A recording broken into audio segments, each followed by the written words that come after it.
I'm sure there are better ways to get screen time with Trini, Jason. I'm pretty sure of it. Like taking her on a date, not changing Power Ranger colors or anything.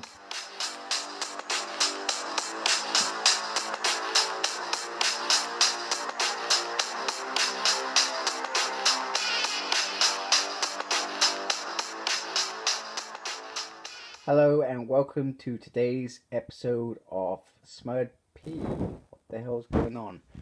Um, it's Go Go Power Rangers time, and we've got number 14 issue. And on the front, so if you remember last issue, Red Ranger and Yellow Ranger got stranded and they swapped bodies, and it was crazy. And then all of a sudden, these hordes of demons came running towards them. So I like this cover.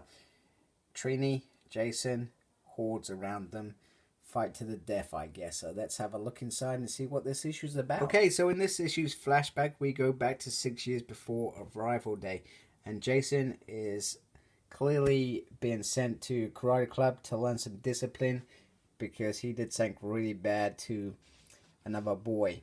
And it's quite clear that Jason clearly had some anger issues when he was younger, and the teacher's seen this lots of times, and it's about how the kid doesn't know what they're doing, etc., that they feel worthless, etc., and that they think they're potentially broken, as it says there.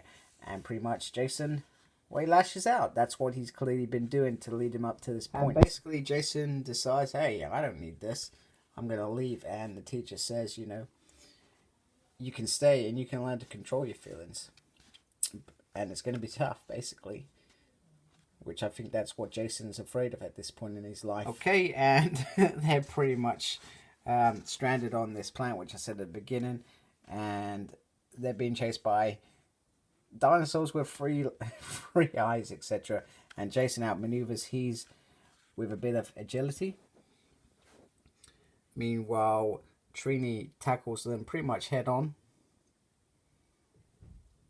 And then she tries to contact Alpha. Okay, so they're not having much luck with the communicators. Jason is looking forward to bragging to Billy that they're on another planet, because this is probably the first time that they've actually been on another planet.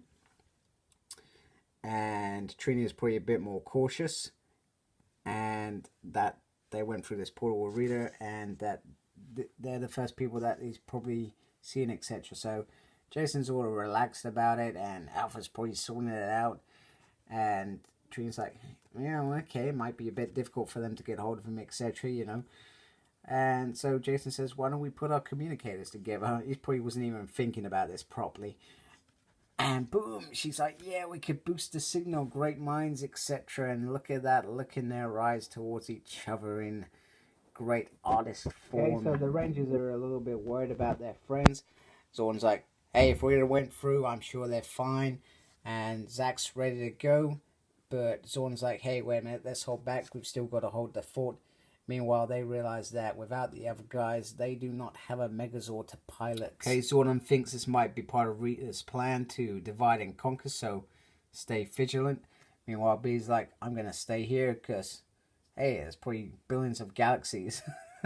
So, him and Trini clearly do think alike, etc.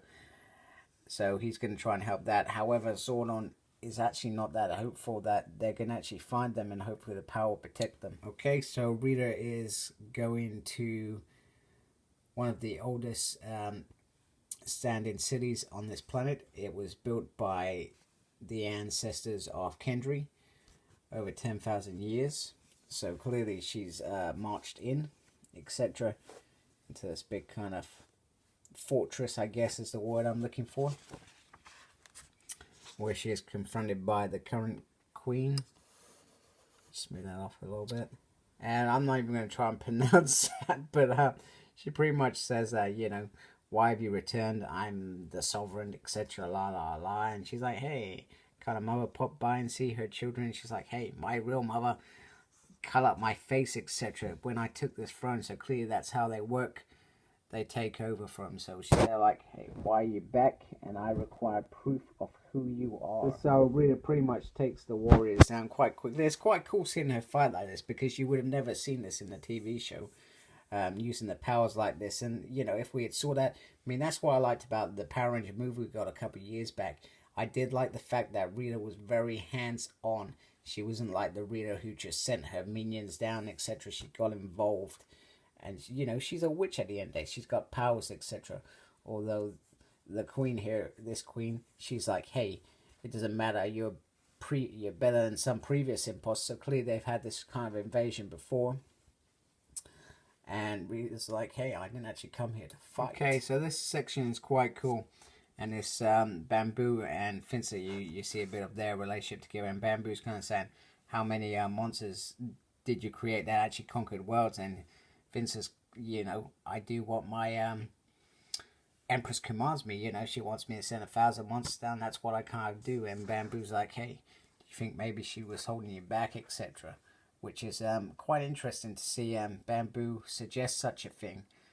Due to the fact that he was usually a coward in the original TV show. So I kind of like seeing this side of them. You know, it's almost like he's plotting something. Now, this is the moment we've all been waiting for. Zack showing some hip-hop keto. And I'm presuming he's teaching Jason's class at the moment. While he's off-world, I guess. But it's pretty cool to see him do this. And, you know, hopefully we see some more of this. Although it does pretty much take out a whole page, but I do like seeing this whole teenager side of the Rangers because it gives us more depth to their character, etc. Okay, so this is quite fun. So they're trying to cover for Jason and Trini being gone, but the papers have been uploaded today on one of their things. Meanwhile, Annie's like, hey, where's Jason? You coming just for day? And he's like, hey, he's got food poisoning. Meanwhile, Ernie's like, hey, if you're going to cover for him, get your stories straight. Because Jason texted an hour about seeing his aunt who's not very well. So clearly Billy's been doing a bit of covering over in the command. Okay, now the odd thing is Billy knows nothing about uploading the paper, which is kind of interesting. Now, I really like this little art piece around Alpha. He doesn't get much time, so seeing him get some screen time is always good. I do enjoy the character. Meanwhile, Jason and Trini come through and they kind of explain that they haven't been able to morph back. And Zordon's like, hey, fascinating, you know. This is a phenomenon. Disrupt connection to the morphing grid before, but it's never like this. So he's fascinated by what's going on, why they're off world. Okay, so they start asking about being back. But then they, you know, he's saying not yet, signal is too, and they lose him. And I love the expression on Jason's face there. And pretty much it's, hey, they're being overrun by a bunch of monsters. But Jason using his strategic plans, he says this, you know, bottleneck them like they do with the putties. So, you know, it's good to see that they think about how they fight. And it's not just, let's fight sort of thing. And it all works out. Okay, so the battle's going well. And Trini makes a bit of a joke. Mama's got the big sword now. That's kind of funny. And then they're hearing stuff. She's hearing stuff in her head saying about run. So this is kind of stuff around the mine, I guess. And then it's run now. That's quite funny because Jason pretty much doesn't have a plan. He's like, hey, I do have a plan. No, you don't. You know, yeah, I do. No, I don't. And then they can't fall off a cliff. And I think that's water. So let the soap opera continue as Billy is talking about his dad and he should be super stoked. Meanwhile, Kimberly's spotting Matt, chatting up some girls, etc. And he's saying, oh, she's going to try and make you jealous, etc. Well, that's what Zack says. And she's going to get fried. So that can only mean one thing. She once played darts. Meanwhile, Skull makes his move as he always did. Lots of nostalgia going back into this kind of scene. Except Kimberly says yes. Okay, so Rita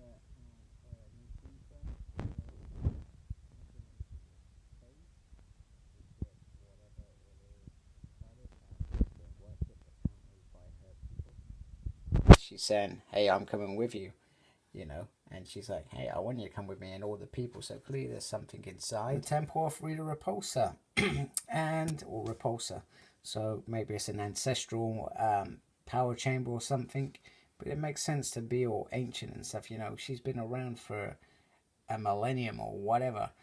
A very long time. So this clearly has a key for what she wants to do. And destroying the Power Rangers. You know, you could just see the evil in the world in the eyes there. So to wrap it up, you know, as always, Go Power Rangers delivers a great character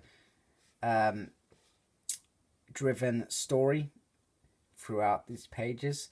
Not just the good guys, the bad guys, the sidekicks, they all get story time in this issue. You know, there's quite a lot packed in there, from the soap opera side of their teen lives to the action packed of these guys being lost, etc., to Rita Repulsa's hidden agenda and it leading to something much bigger.